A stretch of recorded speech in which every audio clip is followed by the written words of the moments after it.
My name's Remi Harris. I'm a music industry consultant. I work giving business advice to small music companies, venues, music charities, and I'm also a fundraiser.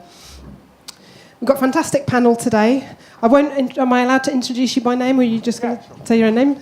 So many of you will know Mark Davyd, CEO of Music Venues Trust. A bit scary having the big boss on the panel, but I'll do my best, Mark. Next, representing perhaps the artist community and the artist point of view, Rhoda, Dakar. She's been she's been performing for more years than I've been on planet Earth, so I don't think there's anything that she doesn't know about performing live. To my right, we've got somebody who's in a band, and he uses that to cover for the fact that he also works for PRS for Music. He would like to get out of here alive at the end of the panel. No, come on, round of applause for Gareth. Please welcome Gareth Kelly, the only PRS for Music staff member here today. Be gentle with him. Then to his right, we've got Nathan Clark from Brudenell Social Club in Leeds. And finally, another venue Dom from Boiler Room in Guildford. Thanks so much for stepping in literally last minute onto the panel. Thank you. So the title of this panel says, there's a big pile of money. How are we going to divide it up? I'm sure that will make a lot of people in the room laugh. But Mark's concept is that, and Bev's concept is that, there's only 100% of the pot of money to go round from live music. And we're going to look at some of the misconceptions, assumptions that might be made from different angles, from venues, from performers, from promoters and managers. How do we distribute the money that's available within grassroots music venues? Mark's given me some statistics from research that they've done and other people have done, talking about the fact that ticket prices really have not increased or kept pace with inflation within grassroots venues. So one example is the price of a day ticket to Reading Festival has gone up from £7 in the 80s to £70 today, but the price of a ticket to the wonderful 100 Club has only gone up from £3.50 to £8. So there's a massive value gap between the prices that are paid at the top of the industry and what's been happening within grassroots venues. We're also going to talk about other places that the money comes from.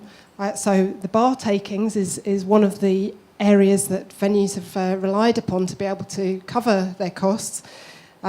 And a survey done this year showed that 83% of grassroots music venues are spending more than 120% of their available door receipts on the costs of presenting live music. Part of that money is coming from the bar sales, but unfortunately, drinks consumption is also going down. And drinks consumption amongst young people, perhaps it's a good thing, but that is also going down. So there's a massive challenge now with a diminishing pool of money to keep putting on high-quality live music. And we're going to talk to the panel here today about how they think that money should or could be divided up. I'm going to start with you, Mark. And each panel member is just going to talk for, I think, 2 or 3 minutes from their point of view about how the money should be split and some of the issues around that. Then we're going to have some questions from me for the panel, and then we're going to open it up to contributions from you guys. Mark? Yeah, I think that's a pretty good summary of everything, really. There's 100% of the money. Anybody who imagines there's more than 100% of the money is not very good at maths. I think over a period of the last... Well, my big statistic, it's not even a statistic, my big historical fact is there is one thing that unites the Two Eyes Cafe Bar in Soho, which was the birthplace of British rock and roll, and the Cavern Club in Liverpool, obviously birthplace of the Beatles, and the original venue that was on the site of the 100 Club in London. And the thing that unites those three places that basically were the holy trinity of British rock and roll and the whole of music we've had in the last 50, 60 years is that none of them had an alcohol licence. So actually, within the space of 50 years, within this sector that did all that work, we have created a model in which none of this can now happen unless we sell alcohol, which is great, providing we live in a land full of alcoholics, and that everybody's prepared to spend quite a lot of money on beer, which is another thing that customers, lots of venues complain about, the price of the beer. You know, oh, the beer's really expensive in a music venue. I'm going to drink over the road. Well, the beer's really expensive because, to be honest, you're not paying enough money to get in compared to the number of people who want you to be paid out at the end of it. My complaint with all the things, and the reason why we really wanted to get a comprehensive panel of artists, managers, even PRS, everybody, is I don't actually have a problem with dividing up the 100% of the money. I have a real problem with dividing up 120% of the money, or 140%, or 300%, or whatever other ridiculous thing it is that somebody asked me. And that's where all these problems lie. So the idea that we have is to bring all these things out. Hummus.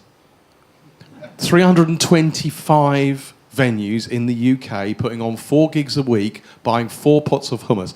It's actually 4 tons of hummus that we're buying every year. And I know, Dom, you're vegan, you know, and you probably don't mind the hummus, but I'm telling you, the whole of Tunbridge Wells Forum is covered in disused hummus, okay? Because nobody fucking wants it. So why are we buying it? Artists walk out of the forum going, I didn't get paid enough. But they've smeared hummus up the wall like it was going out of fashion. So my question is this about music, or is it about the Greek farmers who desperately need us to buy hummus? Maybe you should make your own hummus. Sell That's it. a good idea. Rhoda, what's your experience as an artist? Over the years, you've seen everything, I imagine, within this within the touring circuit. Well, to be honest, when I first started, the notion of a rider was... I never even came across a rider. I don't even remember riders till, like, the 90s. You know, and like, even when I was touring with big bands, I don't remember riders. I remember water and I remember beer, but I don't remember a rider. And I don't understand where the hummus came in. I don't need it to perform. It's not something I require. I do need something to eat, but hummus is not what I need. What I actually need is more money to be able to do the gig. I need to be able to make a living from being an artist. I need to be able to pay my petrol. I just had a couple of gigs, Edinburgh, Newcastle. The cost of actually just taking myself and my band up to Edinburgh and Newcastle and coming back was about 500 quid. That's how much it actually cost before I've even stepped on stage, before anyone's been paid. That's how much it actually cost just to get there and to stay overnight and drive all the way back. And that's like, 375 miles to Edinburgh and God knows how many miles back from Newcastle. So actually what I need is money. I don't need a rider, really. I mean, I know people like a rider, but I don't actually need a rider because there's only so many bananas I can bring home. You know, I'm not going to eat them before I go on stage. I'm not going to eat them afterwards. I may eat them in the van tomorrow. The fact is, what I need as an artist is I need to be paid sufficient to be able to put on a decent gig. I need to be able to pay musicians as if it's a profession, as if we are an art form, as if we are cultural capital. I need the money. I don't need the hummus. Write that down. Fair enough. That's a good quote. Gareth, talk to us about talk to us about PRS for Music in terms of dividing up the money, and particularly in terms of writers and some of the issues there. Oh, I'm in a unique position in the sense that, as already pointed out, I'm going to hide under the fact that I'm in a band myself, and I'm a writer and member of PRS for Music as well. So, firstly, you know, I understand the importance of getting a PRS for Music check and getting that money. It's not much money around, so you need to get that. I've been working for PRS for Music for about 10 years, or just shy of 10 years. And at the same amount of time I've been in a band, I've also been a promoter. So I do understand, particularly the really small venues that I do stuff at, that, you know, there is only so much money. Interesting point, I always actually ask my small bands whether they want to be fed or whether they want to drink on my behalf or get paid more money. because literally, in some cases, it is that choice. You know, if they're quite happy going home with 20 quid, but get fed and have a couple of beers, that's great. But if they want to go home with 70 quid, then I'll leave the choice up to them, you know. And that's on a good night, by the way. But from the PRS side of things, you know, it's for venues and more so for members. I'm assuming we've got artists here as well, other than Rhoda. It's about communication and about getting the information that we need from the venues to us. You know, we can't. The unique thing about live, in particular, is that it's very easily distributable. In that, you give us a set list comes in, we collect the money goes out the door, in theory, very quickly. So unless we're receiving those set lists in, we're receiving information for the works performed, the money's not going to go out.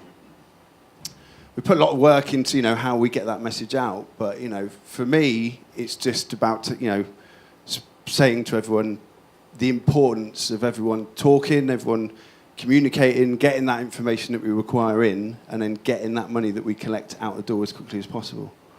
So I guess, yeah, that's my bit, really. Okay. Hi, Nathan. Venue Venue point of view. I come from a venue and a promoter's point of view. I promote a few hundred shows a year. And if I'm looking at my phone, apologies, I wrote some notes before. But I came at the main point of coming from an angle that most people make assumptions and make the assumption that almost every level that a venue is the winner. Coming from it from the artist point of view, they see the sales and the money going over the bar. They assume that the venue's making the money. The promoter sees the venue coming as an external promoter anyway, that they're bringing trade to the venue. At the same time, the angles that you may come at from, say, an external promoter is the one that they're the ones putting up the risk of the money. That the venue isn't putting up the risk of the money. The venue isn't risking putting up their license. The venue isn't risking putting up their, you know, who pays for the refuse bill each week? Who pays for the rateable value of the building? Who pays for all the other factors that come into a venue each time and each day and each year? And if you break it down, when that promoter comes in and asks you to hire out your venue, do they question any of that money? And I don't think they do. And the same when an artist is taking that away and they're asking, how about facilities are invested? And it's just all expected to come from 100% alcohol sales. We don't take any of that ticket money unless you're the self-promoter at the venue. An assumption also from external reputations, which is a promoter may bring you a show that, you know, it may be an undesirable crowd. So who's taking the risk there that can affect your business? An assumption from PRS, PPL, etc., that it's the venue's responsibility to handle the transaction between a promoter and the external agency. If we are the venue and we do not touch the income that goes to the promoter and ends up with the artist, what are we actually doing in this transaction in the first place? It shouldn't be go to us. The promoter should be reporting which set lists come in, because they're handling the show, which artists have performed, and the musicians should be reporting themselves to it. So where the link in the chain that for some reason is there and is put upon from another angle. At the other side of it, there's the external agencies that come in, such as, you know, licensing, security costs, and then I think it's all pretty obvious to everyone in the room that we can all appreciate every angle of the conundrum, and everyone sees it, but nobody really gives it the full 360 thought. So for me, the risk is taken by everyone and shared. So the logical solution is that the 100% of the pie needs to be rethought out. The music industry on a whole needs to relook at itself and how we do things, and needs to reevaluate the whole costing structure, and maybe we need to charge more to come into shows, and the whole thing about where we're going and how it's looking at in the future needs to be readdressed, because I think that's the real point. That isn't an assumption, that is a fact. So that's what I would say on the matter.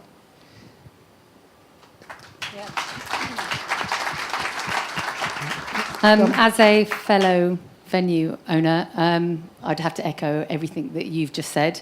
And also, to just to remind, I suppose, people of the cultural value of what we do as well, and that you can't really. I mean, everything that you said as an artist, I was like, I'd like exactly the same thing too as a venue owner and promoter. I want to be able to feed my family. I want to be able to pay my staff well. I want to be, all of those things are exactly the same. And sometimes, for us, we will have spent, months and months leading up to shows, and it can be really tough as the venue and as the promoter when there is that lack of communication and understanding that we're all on the same side. We all want to have a good show. But just going back to that cultural impact of what we do as well, I think.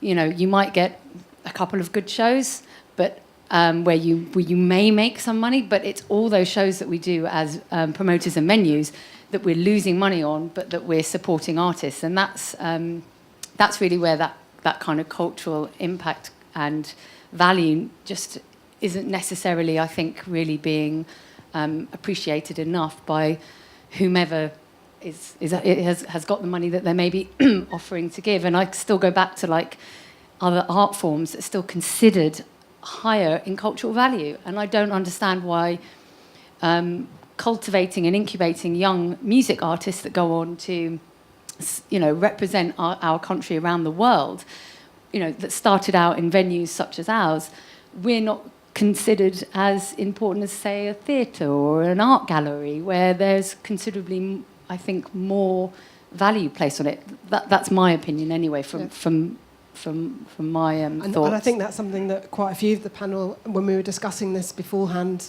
have echoed this issue of kind of investing in the grassroots. Stephen, you talked about leverage, different leverage affecting who gets what slice of the pie. As a manager, could you say a little bit more about that? I love hummus, by the way. So, yeah, we're keeping that on the rider.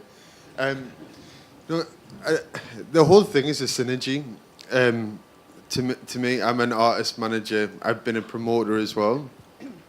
But it all depends what the actual proposition is. Is it that the artist is the one who's selling the tickets to the night? Is it that the venue's so auspicious, like a Panorama bar in Berlin, where it doesn't matter about the lineup, it doesn't matter about the DJ so much, it's about going to the venue? Or is it the club promoter that if there's a night which basically gets sold on a brand, so like say a big events brand like Cream or something like that, where it's less about the lineup and it's less about the venue, it's more about the actual club promoter.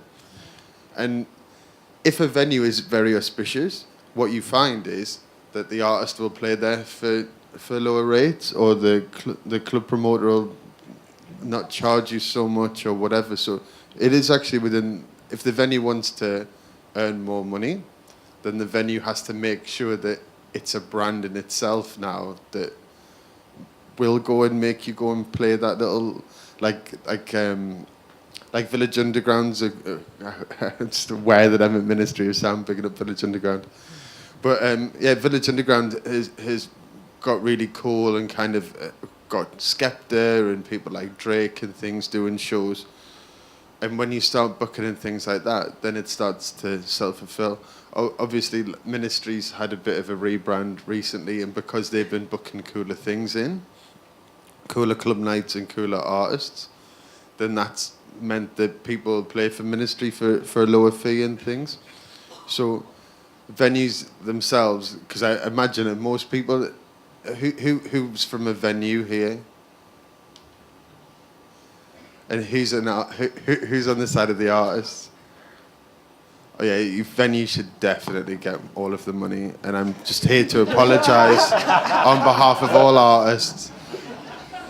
But I'm going to jump in. The point is, I don't think let's do that again. Who's from the venues thinks that the venue should get all the money? I don't think you'll find a single venue in the UK that doesn't want to pay the artist more money. The point is that what's happening is that nobody is recognising where money is going. As Nathan described it, it's going into silos. Like when PRS send me a thing saying I now owe PRS 60 quid, I can't phone the artist back and say, oh, by the way, you said you weren't a PRS artist. well, it turns out you are, can I have the 60 quid back? I've got no leverage, as you described it, to do that. But then there's a lot of things like songwriters, for instance. Sometimes I manage people that are exclusively a songwriter. They can go write amazing songs, and then some covers band takes the name of the artist, and then goes and covers all their songs. But that songwriter gets no money. That's not right. No. So everybody needs to have their little section bit of the pie, and everyone, like my job is to get the most money for the artist. Your job is to get the most money for the venue. Everyone has their remit. I want to come on to Gareth actually, because I want to talk about that PRS issue specifically. So one of the things we were talking about beforehand was what if artists are not PRS members? Can you talk a bit about some of the different ways that is actually can be dealt with? Yeah. We've got loads here. As I said a moment ago, talk to us, I guess. Just talk to us. Like I said, we have.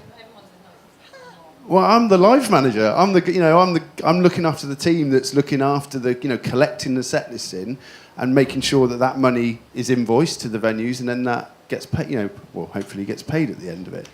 So what I've always said is, and I've worked with Mark quite a lot recently on helping some of the smaller venues to get back on track with certain issues, is just talk to us. If we have to talk through Mark, that's fine. But with the set list thing, if there's 100% out copyright music on a set during that gig, we won't pay it. We won't ask you for money at the end of the day. We want you to send every single set list in to us when you have a performance. I hope that people like yourselves are letting the bands know that they need to do that, or you're doing it, or But can I just say, you don't process the set list, do you? You send that to an outside agency. Very true. And they don't realise, when you have a choice of where you can say you played, they give you an event choice. There's also an event say, okay, I played at that event. I've submitted set lists and they just get rejected. Oh, you weren't at that event. I was DJing. I'm actually submitting my DJ set list and you have rejected it. But I'm not blaming you for that. I'm just saying that this is what happens. And I never noticed there's a whole slew of set lists that were rejected for like big venues like Troxy and things like that. I never noticed that because you have an outside agency, you farmed it out, and they're not very good, are they? No. That is the truth, isn't it? I think they're great. Sorry, that is the truth. But I've also, when I have challenged PRS about things, I get, I spoke to the head of PRS one time. I actually cornered him, and he said to me, "Yeah, but I have to keep Paul McCartney happy."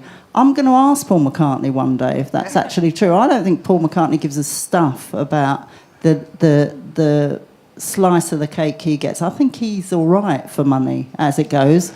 And I think we could possibly say, and I'm not trying to, I'm not having a go, I'm just saying generally PRS, yes, I love the idea of getting money in, but it has to be done a bit more efficiently. Again, it's communication. Like I have problems getting my royalties for my own band working within PRS. What I do is I speak to the right people, they get it sorted. Fair enough, it's not always immediately. But why don't you make it all digital, Gareth? That's the point. What I would simply argue is an organisation that isn't a government body, that is a profit-making organisation, that has a turnover the size of PRS, that doesn't have an online system where the artist submits it on the night and the promoter submits it on the night, and therefore everything is transparent across the board, is not there, and you cannot, as an organisation, publish a full list of artists that are registered to you, so we can then reference as a venue against you, and what comes, not you personally, but PRS. Right? I'm not having a go. It's like a support group. But nobody in this room, if we ask the question, not a single venue promoter in the UK can get a full list of registered artists to you to compare what we should be paying. Now, to me, that is an outdated, fraudulent system that is simply wrong. But we'll check for you. That's what I'm saying. That's not good enough, because my issue is when I pay PRS on a show for an artist I know that is not registered For me, and I'm going to put this straight out there, if that was another company collecting money on behalf of an agency or a simple person and they are not passing it on to them, regardless or not, that is fraud. That is criminal fraud, simply from to PRS. It is not. If I was collecting on money on behalf of someone other agency and I didn't pay it, I could be taken to court for fraud. On the digital front as well, we're doing a lot of work. That is coming. For me, that isn't fast enough. For the member-facing online reporting tool was launched earlier this year. Obviously, anyone who wants to talk to me about it, I'll point them in the right direction. So yeah, and there will be one coming for venues too. Like, I can't say when, but it is happening, and we're not. Well, I can only speak from my part of it, and I've put a lot of work into relationships with venues and to ensure that the message is getting out there, that you talk to us, and we'll do as best we can. I think the point that we all stand from a venue point of view is we want to support artists. Yeah. We are here, and we are the ones providing the platform for them to play. We are the ones there every day doing the work. Therefore, we are happy to hand over the PRS money that is right, that we feel is fair, to the artists. Now, there is a dictation to every corner of the industry without any discussion to the whole of the venues and to the promoters and to everything else about what they will pay, when they will pay it, how they will pay it, and how it will be monitored. It's a one-way system that is dictated to everybody. So the venues have no say in any way of what of reporting. It's not been brought up to date in the last 30 years. I want to come off PRS now, not least to give Gareth a breather, but also because there's lots of other interesting stuff to get onto. And staying with you, Nathan, we were talking about the difficulties that venues can have in being completely transparent about the deals, about the money that they realistically actually have to share with artists and promoters. Can you talk about what we were talking about beforehand, that it is actually quite challenging to be completely transparent with the money from a show? You're competing with other venues, and there are challenges there in actually boosting the pot of money. I think, like I say, from somebody who promotes shows and as a venue, we take it from our venue that an external promoter brings the shows to us. We want to promote it as much as anyone because we see it as a success from both sides. We want to promote the artist as well as a venue, regardless of whether we have the show or not. I think that there is no monetary factor in the time, effort, promotion, backstage facilities that are invested in. And as Mark says before, the whole industry seems to rely on alcohol sales, which isn't like any other industry such as cinema, theatre. Any other art form does not rely on this, and therefore, when it comes to the external promoter pushing to a venue, if it is someone booking our venue, they're wanting the best deal. Now, we've got to compete with other venues or regionally or somewhere else, and we've got it in the back of our head that an agent is going to see a costing sheet and is going to look at what they want and how they are going to factor in several factors across the way from the promotion side and what the end take-home of the artist is. And I think that none of that money, whether it's the promoter getting their bigger slice or anything, is ever reinvested in, like what you were talking about, backstage facilities or a new PA or anything else. It's all expected from the venue to generate that income. And as you say, it's a depleting kind of market at the moment. So where is the future coming from? If there is no increased external funding or improvement in the cultural capital of the nation of this type of genre, then what is the future? That would be my question. And if there is no reinvestment from the artist side of that pie or from the promoter side of that pie will be gone. There will be no plate to eat off. Stephen? Can I just... Yes, I just wanted to say from our point of view as a venue, having been there for 11 years, we had to really look at our business model and realise that we were not going to survive if we just relied on our live music income. So what we did is because we're a creative community anyway, we opened up the rest of the venue. We started bringing in other creative businesses that started using the other space, and that rental income was helping us to pay for our own rent. So we had to completely change the business model. And actually, the live music that we have at the Boiler Room is a really small part of loads of other stuff that we do now. And I know other venues will rely on club nights, or other venues will rely on food and other revenue that comes in, because you just can't, as a venue, rely on live music income alone. He's totally right. There is no future in it, which is why we had to change what we were doing. And I think unless there's an injection of capital, or there's seen as a kind of helping with grants to help with smaller shows, things like that, we will not survive. And the Boiler Room would definitely not be here if I didn't 3-4 years ago go, I've got to change the way that I'm running this venue. Well, I think everybody in the room knows that we're being very polite and not mentioning the fact the Arts Council decided not to put that capital investment in. We do have a plan at Music Venue Trust to do the investment in 101 grassroots music venues in the next 5 years. We currently have bid into the Mayor of London. We're working on Northern Cultural Regeneration Fund. We're also working on Northern Ireland funding. I can't agree more with what you've just said, though. But specifically putting up what you've just said, Dom, I think actually if we started canvassing this room about where money's coming from, I think the music industry would probably panic. Increasingly, live music is the thing you do absolutely against your accountant's advice, against every single bit of sense you've got. And yet I regularly sit in meetings these days, much to my own boredom, but anyway, I sit in these meetings with these high-powered people who are saying, well, what they need to do is get their business in order. Christ, if we got the business in order, we'd stop doing live music immediately. Pizza restaurants are cheap to run and to set up, and people like pizza. Yeah, or a hummus bar. That's a great idea. I'd go.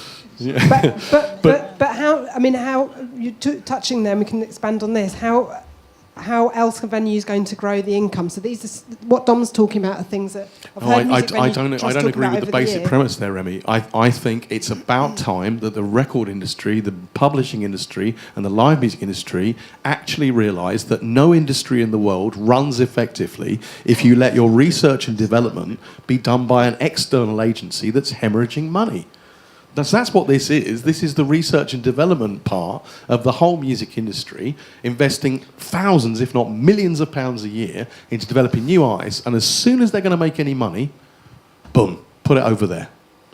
You lose as much money as you like putting on 365 Ed Sheeran shows when he was shit, but as soon as he's good, let's put him in Wembley Stadium. And that's not Ed Sheeran's fault or anybody else's. I sat and watched the panel Masters of the Universe at the Live UK thing last week, and all the agents on the board said without fact that the money is now where the live industry is, not in the record industry or nowhere near it, because of streaming and because of where the future is going due to Spotify and push notifications, and they can see what you're listening to, when you're listening to it, what artist you're going to listen to next. They can then curate your next listen.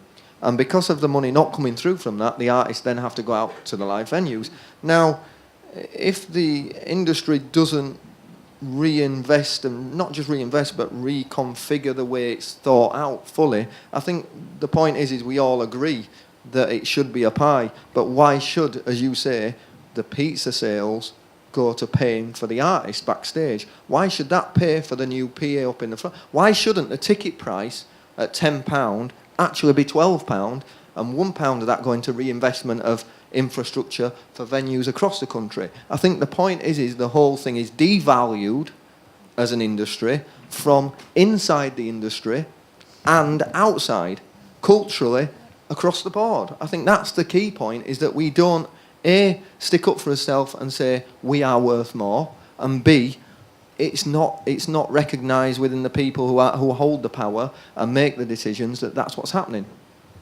Can I quickly just say something there? This is exactly what I said beforehand. This industry has enormous cultural capital. We are very important. As a songwriter, I write about things that I think can actually change people's minds and change the world and change perceptions. And I had to start somewhere playing live, And I really do not understand why venues are not valued in the way that theatres are valued. I started working. My very first job was at the Young Vic, not very far from here. It didn't have a lot of money. It had been fairly cheaply built, but the dressing rooms were still better than most of the dressing rooms I use today. And that infrastructure, the money for that, I believe, came from the Arts Council to build that place. Why does the Arts Council not support us? That's absolutely outrageous. We are an art form. We're very, very important culturally, very important, much more so than opera, much more so than theatre. We reach out to more people. Arts Council need to support this industry. And no. I'm going to end with... there's many Arts Council people here today. I'm sure they're taking note of your comments.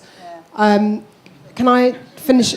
Could I finish with you, Stephen, and then we'll just take a couple of points from the audience? And I think coming towards the end of our time. So, I was just going to say, from the venue point of view, because you do have to go and, especially if you're promoting in-house, if you are liaising with like an agency like a William Morris or a CAA and they're asking you for a costing sheet, you are actually allowed to still factor into that costing sheet.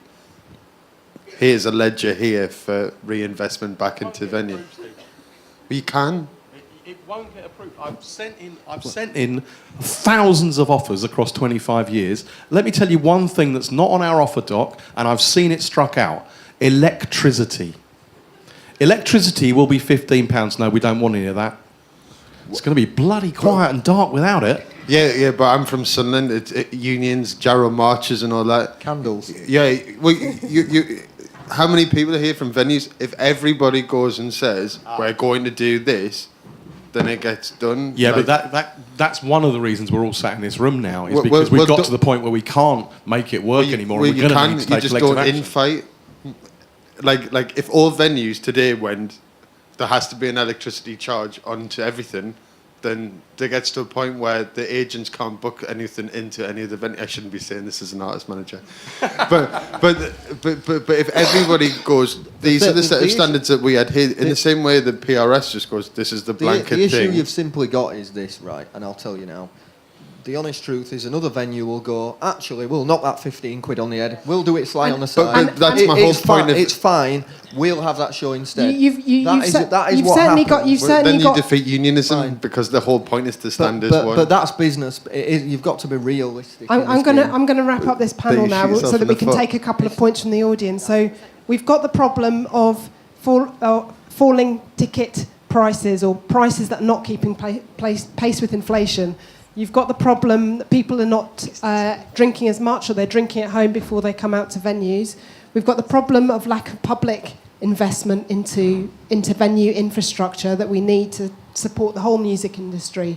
And then you've got the problem of the bargaining power of venues and solidarity between venues, which I think if you look at the record industry, certainly people like AIM have had to overcome that with getting venues to stick together when it comes to doing those negotiations. And so maybe that's something that independent venues will progress onto.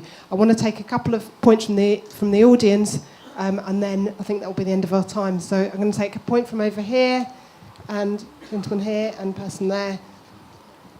Yeah. Yeah. Okay. Hi. Name's Darren. I'm from the IS. Well, Oh. What? Should I be speaking? Oh, stand up. Sorry. yeah. Okay. All right. Hey. Sorry. Okay. You were my third person. I didn't realise you already had the microphone. Sorry. Go ahead. All right. Yeah. My question is with regards to the issue of artists who you supported to the venues, people who you supported coming up, who weren't necessarily good or bringing in a crowd which would generate income, and then went on to achieve massive success. I'm just wondering if any of those artists have kind of replayed the favour and come back into the venue to support it. Yeah, we're really lucky at the Boiler Room. We've had a plethora of artists. Wolf Alice just played, and Wolf Alice, I put them on when they're about 15 years old, one of their first shows, when they were in a band called Mafia Lights, and they still remember that I kicked them off because they went over curfew. So it's really nice when bands who say, oh, if the Boiler Room wasn't here, oh God, I wouldn't have been able to do this and this, and you know, look at Wolf Alice now, Ed Sheeran, Bastille, Noisettes, Foals, like, Tom O'Dell played to me and my friend. There's two of us in the venue on a Sunday night. But the venue still took a loss on that show, and that was like about 8-9 months before he went on to do some like great stuff. But he was at that place where he just wasn't pulling a crowd where we were. So for us, it's great when artists come back and do those payback shows, because it's, you know, it means that we all just can be like, and take a bit of a sigh. And it really is so important to any artist managers and labels when they do come back. And most of the time, we have the relationship with the artist too. For example, with Wolf Alice, I had his auntie, one of the guys, text messaging me, asking me to tell everyone to buy the album before Saturday because of the charts. That's how a good relationship works when it works in a venue. And I think that's what makes us so important, doesn't it? Because we're helping them with their careers. There's a next step. I mean, as a venue that promotes as well, we've also had the artists support us and keep with us when we've grown. So we've put on several artists that we've started off and grown to, you know, academy level and beyond that, who sell a couple of thousand tickets that we can make then the profits and reinvest back into the venue and the infrastructure. And I think that's important, that when, or even if you are going to grow, the other part of the industry is when, if it's going to grow to a national level or even bigger, can the national promoters then include you in a co-promotion, whether it be a small percent, at least there is some payback to a smaller venue or the people who put it on at a certain level in that town. So there's at least a redistribution of funds. I've had that with several artists. Future Islands is another one that keeps coming back, that we put on to 30 people and sold, you know, 2,500 last time I put them on. So I think it's not just about in our own venue, it's about thinking about the business model on a wider scale and how they can support us as a two-way. We're going to build their career. Can they work with us at the same time? Thank you. Hi there, Phil Nelson, artist manager, and I work at BIM.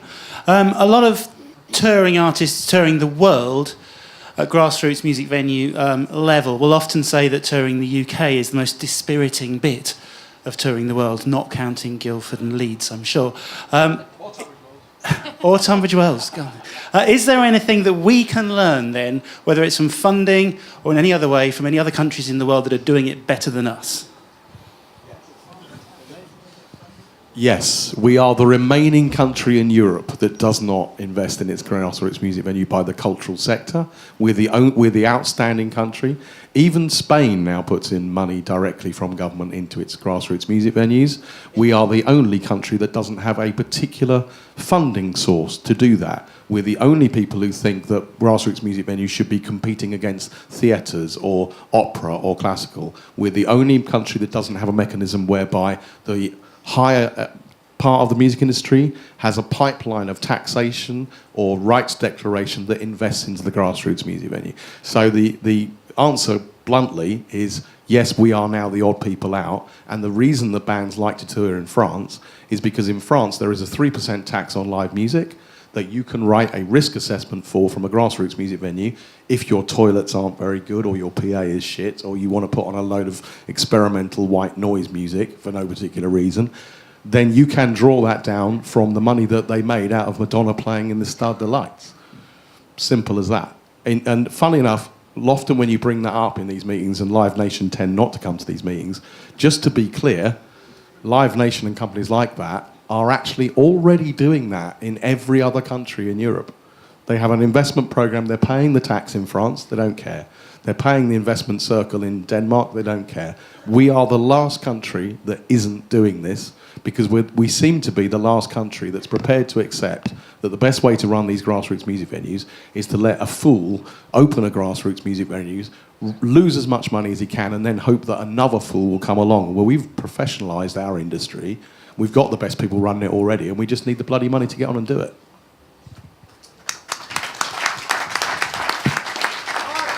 Hello.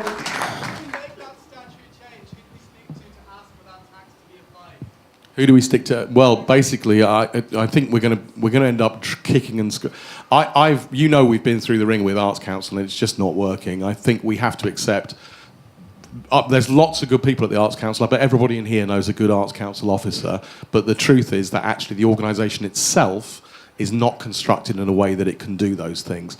And that was recognised. That already happened in Germany, where instead of giving the money to the cultural sector, they actually directly gave it to the club commission. They put £8 million into grassroots music venues in the whole of Germany through a new mechanism. So basically, your answer to your question, Nick, is we need government to section out a part of the cultural money that we're all paying into every time we buy a lottery ticket, and to give it to somebody who can actually work in this system and understand the kind of people in this room aren't going to fill in a form the same way the Royal Opera House does. Yeah, I'm Gavin from Band on the Wall. Question for Gareth. I'm a writer member as well, Gareth, and we obviously, like everyone else, pay ridiculous amounts of money to PRS that we know is not being redistributed or to the rightful writers. If you're bringing in a new digital system which is going to track all that, can we look forward to rebates for non-collected royalties coming our way soon? Everybody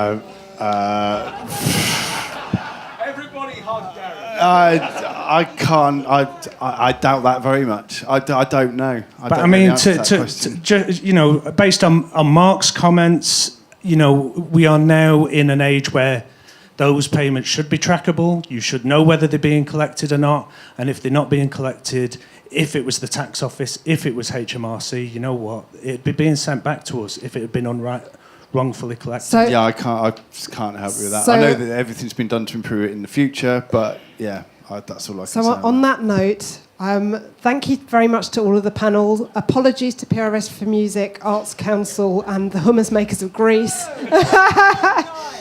And then we've run out of time, and thanks very much for coming to the first panel this afternoon. Cheers.